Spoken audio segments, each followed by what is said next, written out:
Once upon a time, on a busy corner in a busy town, a little black-eyed monkey named Bunky danced to the tune of a hand organ.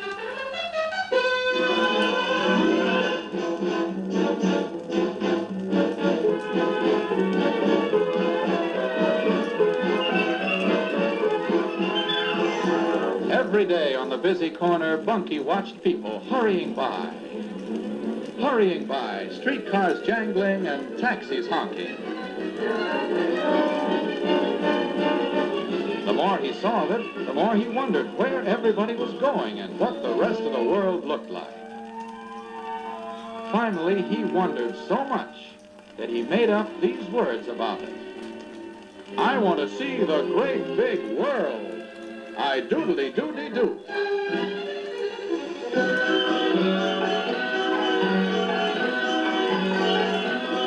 The hand organ was played by old Antoinette, the gypsy. Old Antoinette, who always wore a black apron, a red kerchief, and gold earrings. She had bought Bunky from a dingy pet shop a long time ago. She had made him a purple coat and a gay green hat with a feather in it. She had taught him to dance for nickels and dimes, and to tip his hat to everybody he met.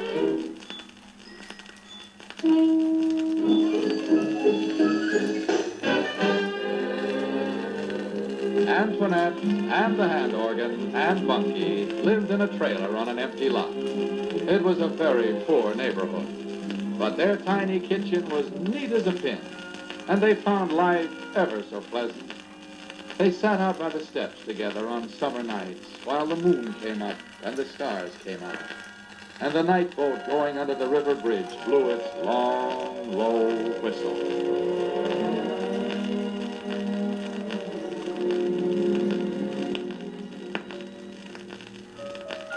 Then, when it was bedtime, Antoinette would tuck Bunky into his basket.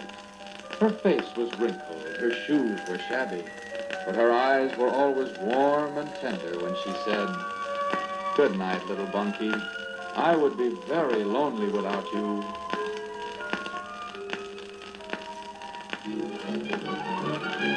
Then would come another day, and they would be out on the busy corner again, Bunky dancing and tipping his hat to everybody. Little did old Antoinette guess that all the while he was saying to himself, I want to see the great big world. I doodly-doodly-doo. Finally, our little black-eyed monkey decided that he would really watch for a chance to get away and take a look at that great big world. It never occurred to him to wonder what old Antoinette would do without him. He forgot all about how good she had been to him. One afternoon, when she was very tired and sat down beside the newsstand to take a nap, along came a nursemaid wheeling a carriage which had no baby in it, because the baby had been left with its granny.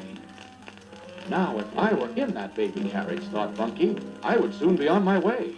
Here was his chance. He slipped out from under Antoinette's arm.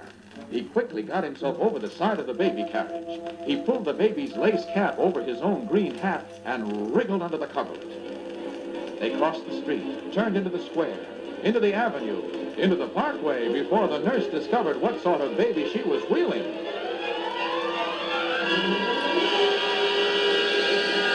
Then she shouted a shout to the policeman on the corner, who came a-running. And in 1 second, Bunky, scared to pieces, tumbled out of that carriage to disappear like magic.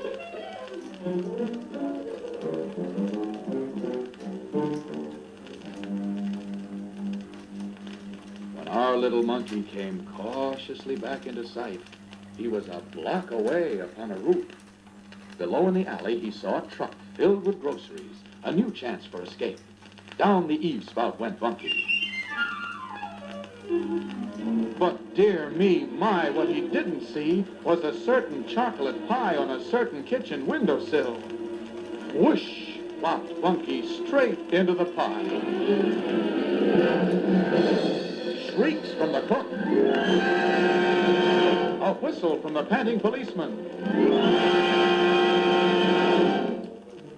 But But in the truck which moved along down the alley, our little monkey came safely out from under a peck of potatoes to push back the lace cap falling over one eye and to dig chocolate out of his ears as he said, though perhaps not quite as gaily as before, "I want to see the great big world. I doodly-doody-doo."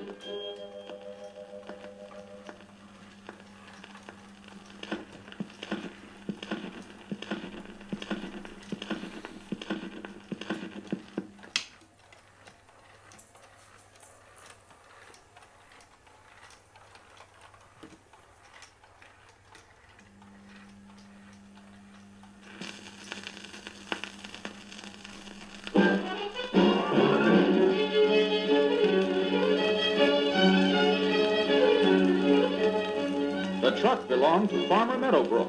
Away it went to the highway, and on for miles and miles. At home on the farm were 3 children, Molly, Maggie, and Mike.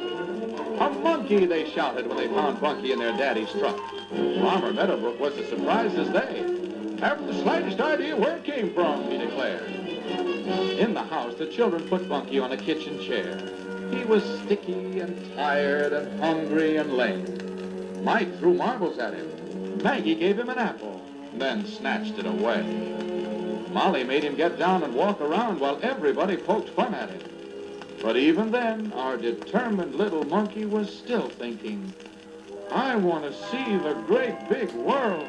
I doodly-doody-doo."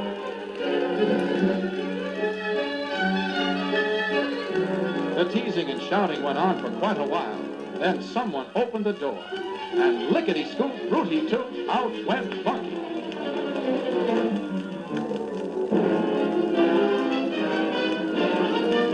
Hearing the children coming after him, he ran for the highest thing he could see, which was the windmill.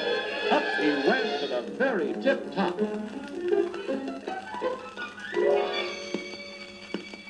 "Howdy, friend," drawled Old Man Windmill.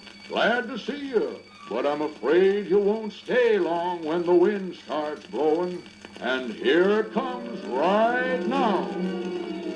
The windmill's arms began to turn. Faster and faster they spun as the wind came whipping across the cornfield. Bunky holding on for dear life, coattails flying, one hand grasping his little green hat.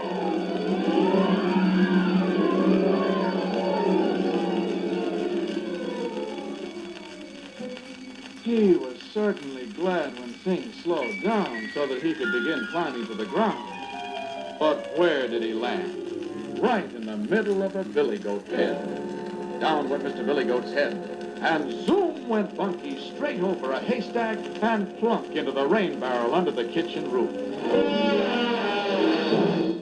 The highest, fastest ride he had ever had, and with the wettest ending.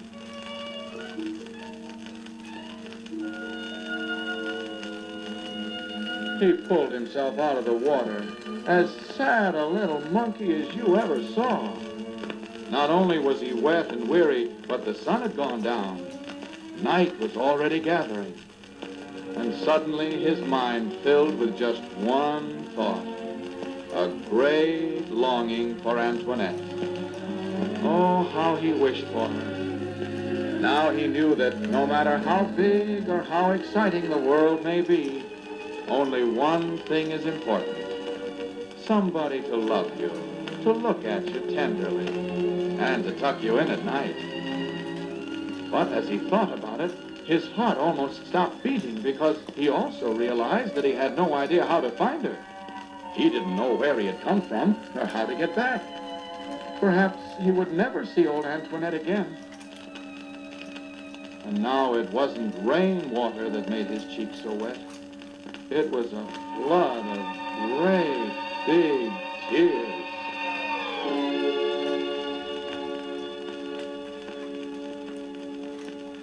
Then, at that very moment, he heard something to make him sit up and listen as he had never listened before. In the kitchen, Farmer Meadowbrook was whistling. He was whistling the tune of Antoinette's hand organ.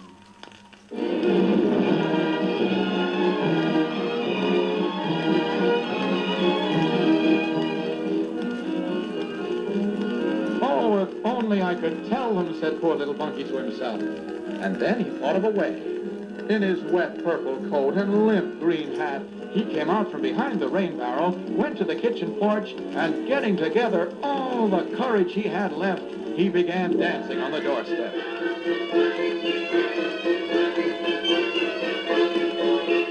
Look, shouted the children, here's the monkey. He's dancing. He must belong to the old gypsy who plays that tune on her hand organ.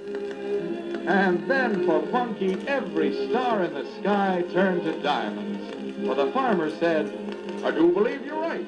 Tomorrow we'll take you back to her. Well, when tomorrow finally came, they did indeed take Bunky back. And did that black-eyed monkey leap into Antoinette's arms? Well, I should say so.